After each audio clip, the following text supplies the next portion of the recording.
അമ്മേ. പുറത്തുനിന്ന് വിളികേട്ട് ജാനകിയമ്മ വാതിൽ തുറന്നു. വർഷങ്ങൾക്ക് മുമ്പ് നാടുവിട്ടുപോയ തന്റെ മകൻ ഇന്ന് തിരിച്ചു വന്നിരിക്കുന്നു. അവരുടെ കണ്ണുകൾ നിറഞ്ഞു.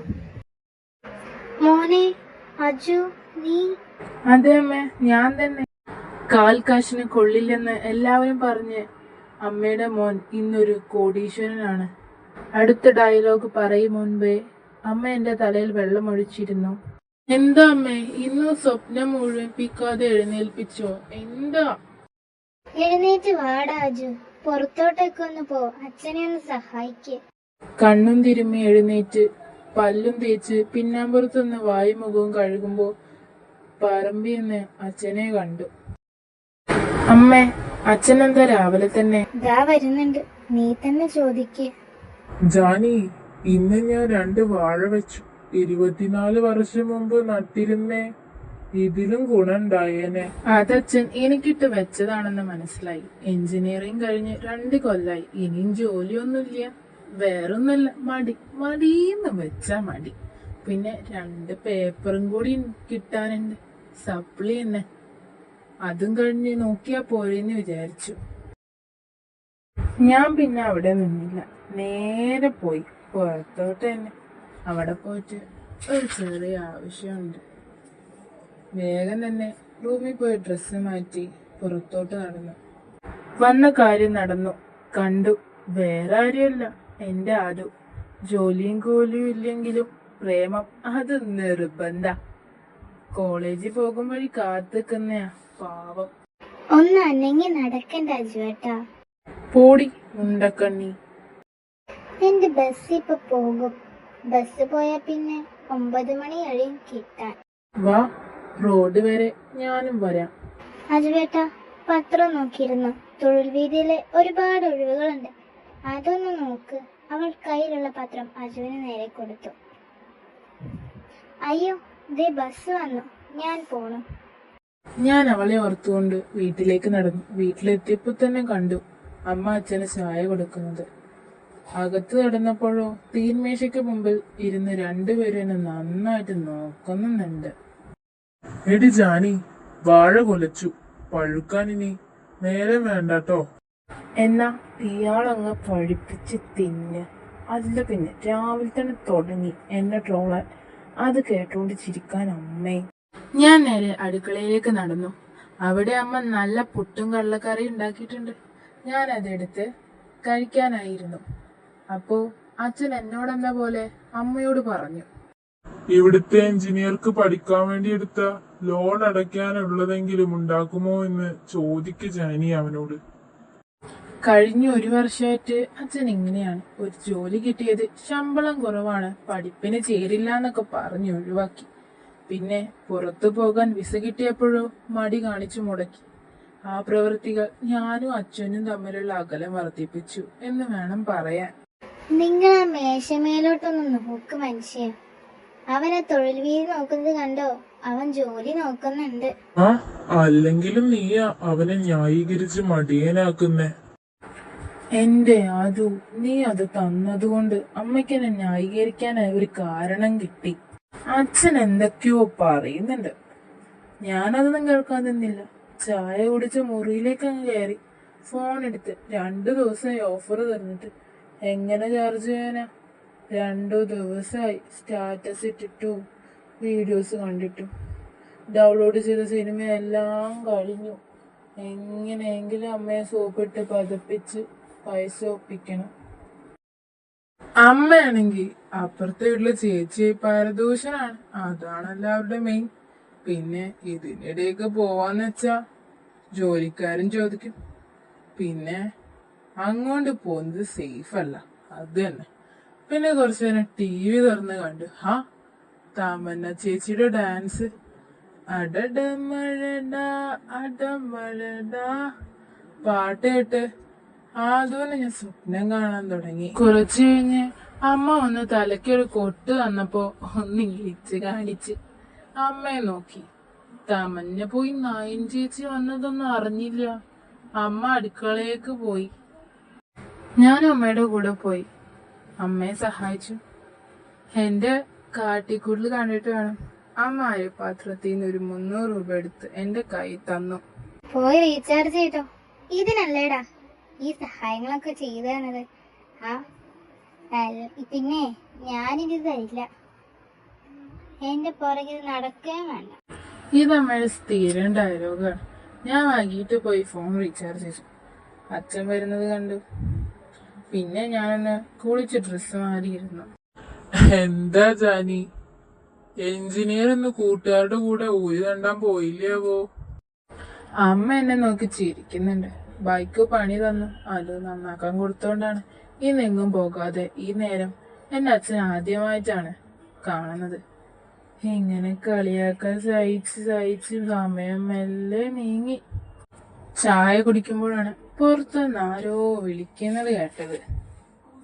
അമ്മ, അച്ഛാ. എന്റെ ചേച്ചിയാണെന്ന് തോന്നണു.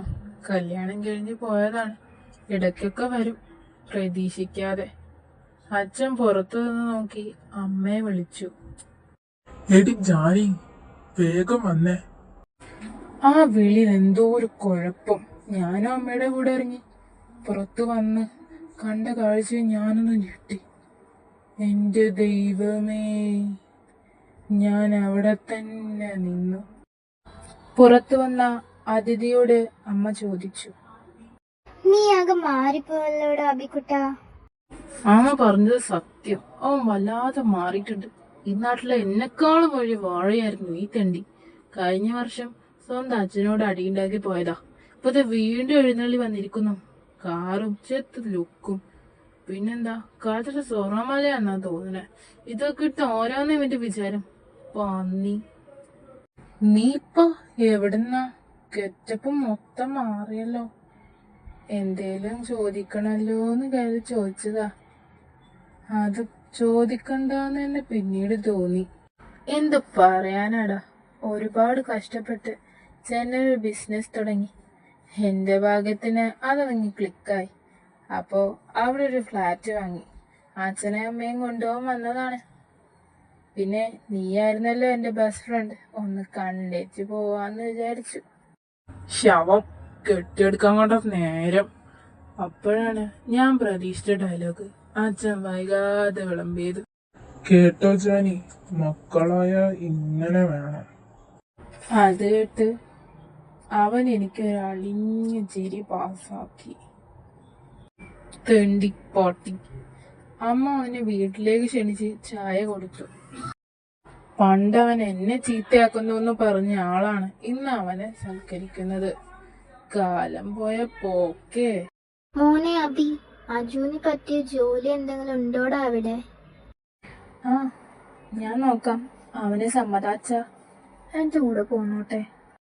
അത് കേട്ട് അമ്മ എന്നെ നോക്കി.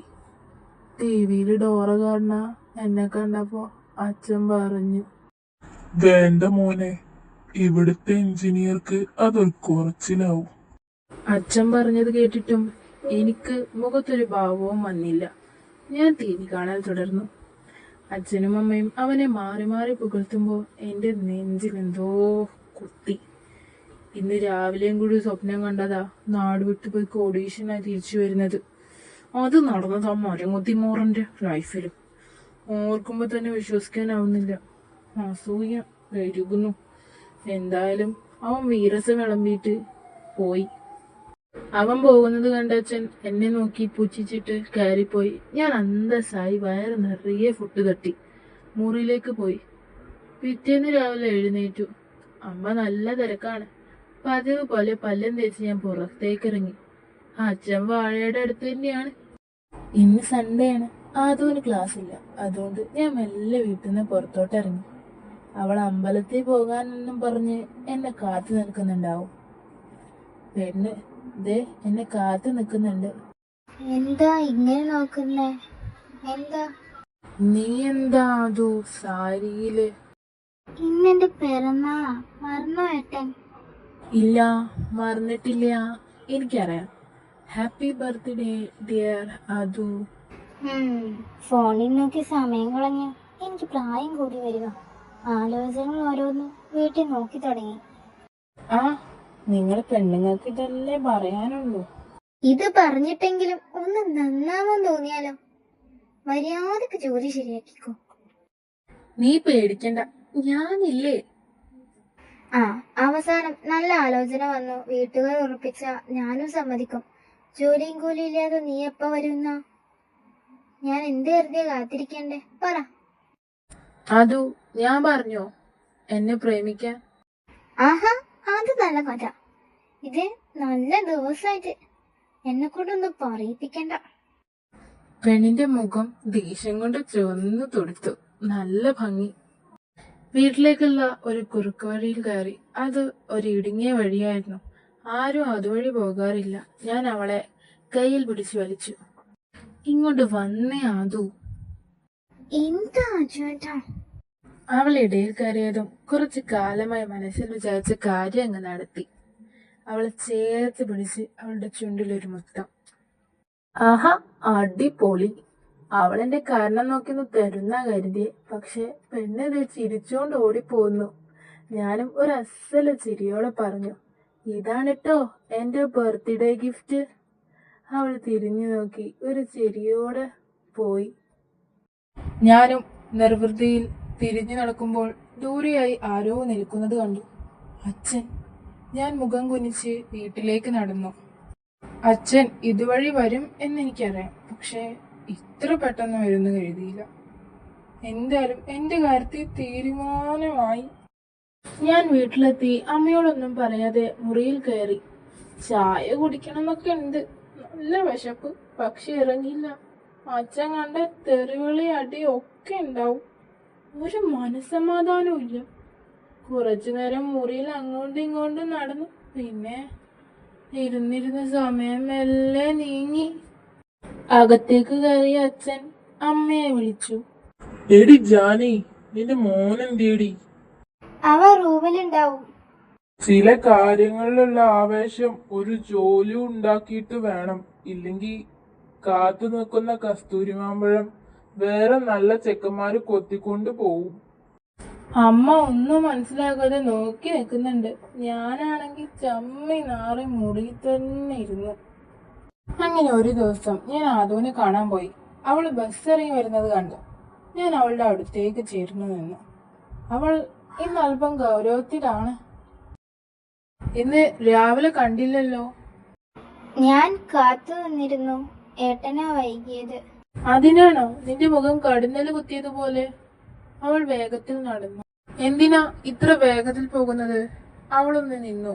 എന്നിട്ട് പറഞ്ഞു, എത്ര തവണയായി ഞാൻ പറയുന്നു, മടുത്തു. എന്തെങ്കിലും ഒരു ജോലിക്ക് ശ്രമിച്ചു നോക്കിയിട്ടുണ്ടോ? ഇന്ന് അത് ന്യായങ്ങൾ പറഞ്ഞ് വീണ്ടും കഷ്ടപ്പെടണ്ട. എന്റെ ആദു നോക്കുന്നുണ്ടടി. മനഃപൂർവ്വല്ല, മനസ്സിന് ചേർന്നൊരു ജോലി കിട്ടാനല്ലേ. എനിക്ക് ആലോചന ഓരോന്നും വരാൻ തുടങ്ങി. എത്ര തവണയായി പറഞ്ഞു. ഇന്നലെ ഒരു കൂട്ടർ വന്നു. ഏതാണ്ട് ഉറപ്പിച്ച മട്ട. രാവിലെ പറയാന്ന് വെച്ച് കണ്ടില്ലല്ലോ. അത് കഷ്ടായ ആദു. മതി, അഭിനയിക്കണ്ട.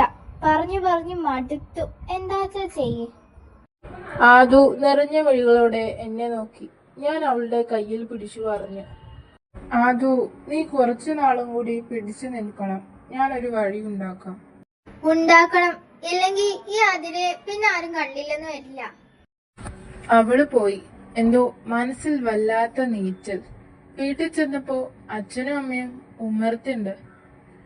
അവര് രണ്ടും എന്തോ സംസാരിക്കുകയാണ്. അജു, ഒന്ന് നിൽക്ക്. അച്ഛൻ എന്നെ വിളിച്ചു. ഭയങ്കര ഗൗരവം. ഇന്ന് എല്ലാരും ഗൗരവത്തിലാണല്ലോ. ദേവിയെ, ഞാൻ നന്നാവാൻ പോകുന്ന ലക്ഷണം തന്നെ.